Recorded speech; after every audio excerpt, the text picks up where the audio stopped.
ఉదయమున వేకువజామునే ప్రార్థించుట, దేవుని వాక్యాన్ని ధ్యానించుట, ఆయన కృపావార్త కొరకు కనిపెట్టుకోవడం గొప్ప ఆశీర్వాదకరమైంది.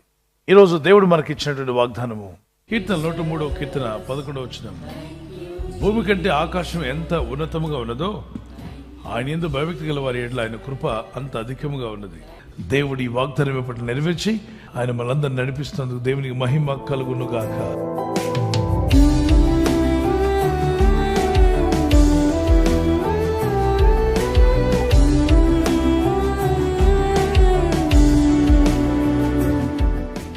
ఆయన యందు భయభక్తి గల వారి ఎడల ఆయన కృప అధికముగా ఉన్నది.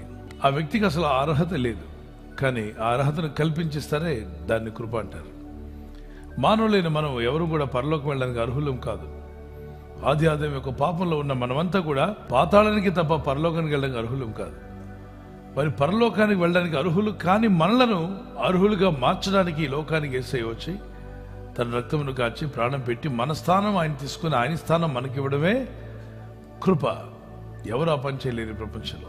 ఆయన మరణించింది శిలువలో, శిలువ కొట్టబడింది ఆయన శాపాల కోసం కాదు, మన శాపాలు తీసివేయడానికి. ఆయన గాయపరచబడింది ఆయన రోగాల కొరకు కాదు, మన రోగాలు తీసివేయడానికి. కృప అనేది మన రక్షణలో నడిపిస్తుంది. 2 దినవృత్తాంతంలో 1:8 వచనం. దావీదు కృపను పొందినవాడై దేవునికి ఇష్టంగా బతికాడు, తగ్గించుకున్నాడు, దేవుని ఆరాధించాడు, కృప పొందుకున్నాడు. దేవుని ఎదురండి గొర్రెల కాపరి దేశానికి రాజుగా మారాడు. ఎలా పొందగలవు ఈ దేవుని కృప? దీనులై ఉండటం ద్వారా దేవుని కృప పొందగలవు. క్రీస్తులో సంపూర్ణులకు ప్రయత్నించినప్పుడు ఆయన పరిపూర్ణతలో నుండి మనమందరము కృప వెంబడి కృప పొందుకునే కృప దేవుడు అనుగ్రహిస్తాను వాగ్దానం చేశాడు. ఆమేన్. ప్రభు, నేను నా కుటుంబం క్రీస్తు నందు వేరుపారి ఆ సంపూర్ణతలోకి రావాలని ఆశ ఎప్పుడైతే ఉంటుందో, బైబిల్ చదవాలి, ప్రార్థన చేయాలి, దేవునికి ఇష్టంగా బతకాలి, దేవుని మహిమపరచాలి, నా బ్రతుకులో నా దేవుని సంతోషపరచాలి అని టార్గెట్ పెట్టుకుంటారే వాళ్ళకి ఎక్కువ కృప ఇస్తాడు దేవుడు. చాలా కాలం కిందట యెహోవా నాకు ప్రత్యక్షమై ఇట్లా, నేను శాశ్వతమైన ప్రేమతో నేను ప్రేమించున్నాను కనుక విడువక నీ ఎడల కృప చూపించున్నాను. ఇర్మియా గ్రంథం 31:3 విడువక నీ ఎడల ఏం చూపిస్తున్నాడ? కృప చూపిస్తున్నాడు. పిల్లలు మనల్ని విడవకుండా దేవుడు కృప చూపిస్తున్నాడు. ఇబ్బందులు కష్టాలు వచ్చినప్పుడు విడవలేదు, ఎన్నో శోధన ప్రమాదాలు వస్తున్నప్పుడు విడవకుండా ఆయన కృప చూపిస్తూనే ఉన్నాడు. దేవునికి స్తోత్రం చెల్లిద్దాం. కృప నుండి కృపలో శాశ్వతమైన కృపలో ఒక కీర్తన పాడుకున్నాం. శాశ్వతమైనది నీవు నా ఎడ చూపిన కృప, శాశ్వతమైనది నీవు నా ఎడ చూపిన కృప, అనుక్షణం నను కరుణాపవనే, అనుక్షణం నను కరుణాపవనే కాచిన కృప, శాశ్వతమైనది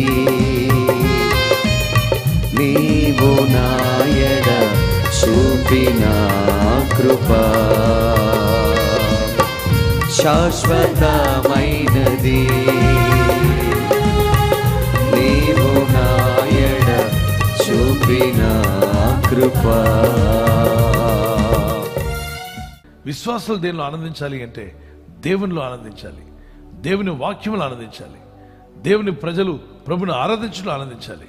అంతే తప్ప లోకంలో కాదు. బైబిల్ చదవట్లో, ప్రార్థించట్లో, ఆత్మీయతలు ఎదుగుట్లో, విజ్ఞాపన చేయట్లో, అనేకుల కొరకు ప్రార్థించట్లో ఎప్పుడైతే మీ ఆత్మీయ మెచ్యూరిటీ పెరుగుతుందో దేవుడు నెక్స్ట్ స్టెప్ ఎక్కిస్తాడు. అంటే కృప నుండి కృపలోకి వెళ్తున్నారు. ఆ తర్వాత ఇంకా ప్రార్థన, భక్తి, ఆసక్తిని పెంచుకుంటే కృపలోనికి, ఇంకా భక్తి, ప్రార్థన, విశ్వాసము, దేవుని పట్ల ఆసక్తి పెంచిన కృప నుండి కృపలోనికి. ఒక కృప పొందే మీకు చాలనుకోవద్దు. కృప నుండి కృపలోనికి, మహిమ నుండి మహిమలోనికి. వ్యాపారంలో కూడా అంతే, ఉద్యోగంలో కూడా అంతే, ఆర్థిక విషయాల్లో కూడా అక్కడే ఉండిపోకండి. నెక్స్ట్ లెవెల్కి ప్రార్థించండి, ప్రయత్నించండి, కృపను అడగండి. ప్రార్థన చేసుకుందాం. ప్రభా, ఈ కృప నాకు కావాలి, నేను దీనత్వం కలిగి ఉంటాను తండ్రి. ప్రభా, క్రీస్తులో ఎదగడానికి నేను ప్రయత్నిస్తాను, ఆత్మ విషయాల పట్ల ఆసక్తి కలిగి ఉంటాను ప్రభా అన్నవారు can you put up you hand? మీ చేతిని పైకి ఎత్తండి. ప్రార్థన చేసుకుందాం, కళ్ళు మూసుకుందాం. పరిశుద్ధమైన మా తండ్రి, father, teach us to grow more in the grace of God. ప్రతి ఒక్కరి నోట అదే ప్రార్థన. ప్రభా, నేను కృప నుండి కృపలోనికి వెళ్ళాలి, సహాయం దయచేయి అయ్యా. కృప పొందాను, నీవు ఇచ్చావు కృప, అందరిని బట్టి స్తోత్రం. అక్కడ ఆగిపోకుండా ప్రభా, నెక్స్ట్ లెవెల్ ఆఫ్ గ్రేస్లోకి వెళ్ళాలి తండ్రి. నెక్స్ట్ లెవెల్ ఆఫ్ ఫెయిత్లోకి వెళ్ళాలి. నెక్స్ట్ లెవెల్ ఆఫ్ ప్రేయర్ లైఫ్లోకి వెళ్ళాలి. ప్రభా నీ ఆత్మలో అభిషేకించండి. మీ పరిశుద్ధాత్మతో అభిషేకించము నాయన.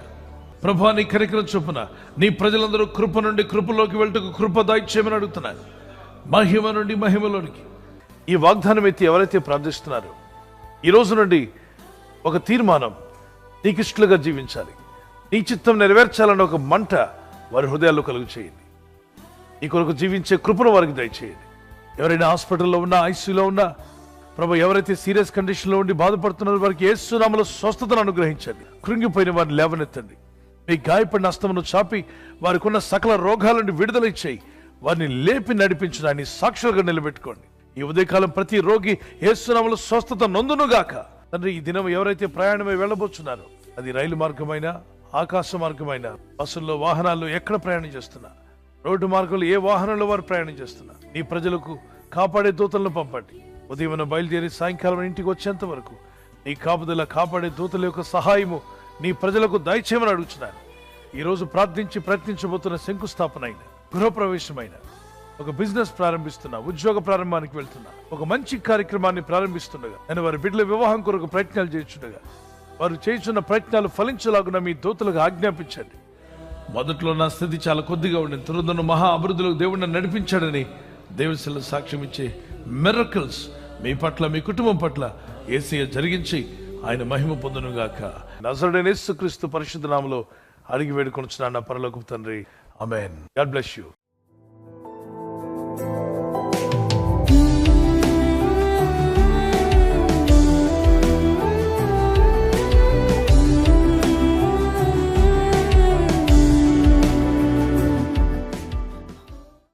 బర్త్డే జరుపుకునే వారి గురించి కూడా ఈ దినం ఎవరిదైతే బర్త్డే ఉందో, may God bless them, may God provide all their needs.